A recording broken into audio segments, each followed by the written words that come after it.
did you know that even Russian natives make mistakes while speaking Russian? And I'm not even talking here about grammar. I'm talking about the use of some words. And today I want to share with you one of the most common mistakes that Russian natives make. That's our words for to be married. In English, you simply say, I'm married. If you're a man, if you're a woman, doesn't matter. You have just one word. In Russian, we have two. So let's see which words I'm talking about. Before I tell you these words, you should watch this video fragment from a Russian TV show. And you should understand yourself first what was the problem there, what was the mistake.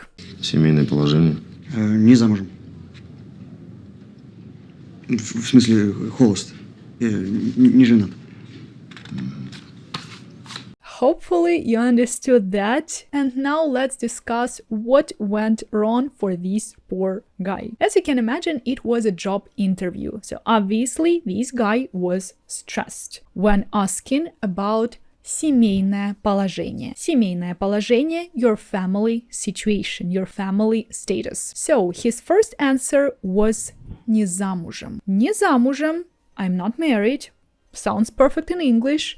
But in Russian, that's wrong, because only women will use this form не замужем. Men cannot say that, because literally it means I don't have a husband. Obviously, it's impossible in Russia for a man to have a husband. That's why they never can use this form не замужем.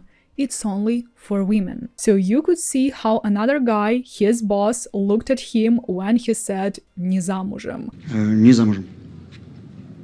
Obviously, he understood his mistake right away and he changed his answer to холост, не женат. This time it was correct. Не женат, that's the form for man when you want to say I'm not married.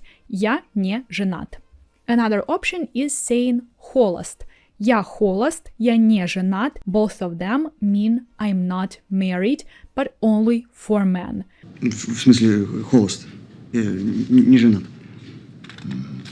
So obviously the phrase я не женат means I don't have a wife. But я холост, it's kind of the same and only for men. Women cannot use these two expressions. Obviously, if you are married, it will work the same way, but without the particle не. Она замужем, он женат. And obviously, we will have a different verb for to be married. If you are a woman and you want to say that you got married last year, we will use the word выходить замуж. Выходить замуж or выйти замуж. Imperfective, perfective. I can say моя сестра вышла замуж в прошлом году. If you're a man, you will use a different verb жениться. Он женился в этом году. And if we talk about a couple, if you want to say that they got married or they will get married, let's use it in the future tense, then we will use it in the masculine form. Doesn't matter that we have a man and a woman. Russian is a very traditional language. That's why masculine form always wins. And that's why both of them will take the masculine form. We can say here,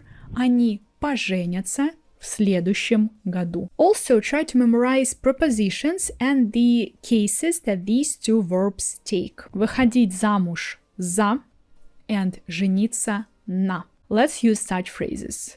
Она вышла замуж за своего лучшего друга. And он женился на своей лучшей подруге. And that would be it. I understand that it sounds super confusing, but even for Russians, it's confusing. As you can see, I'm sure that every Russian, time to time, makes this mistake. It happens when we speak fast, when we're nervous, when, I don't know, we just don't think too much about what we're saying. So obviously, this mistake is inevitable. But what I was trying to say with this video is that don't be afraid to make mistakes when you're speaking Russian, because even natives make these mistakes.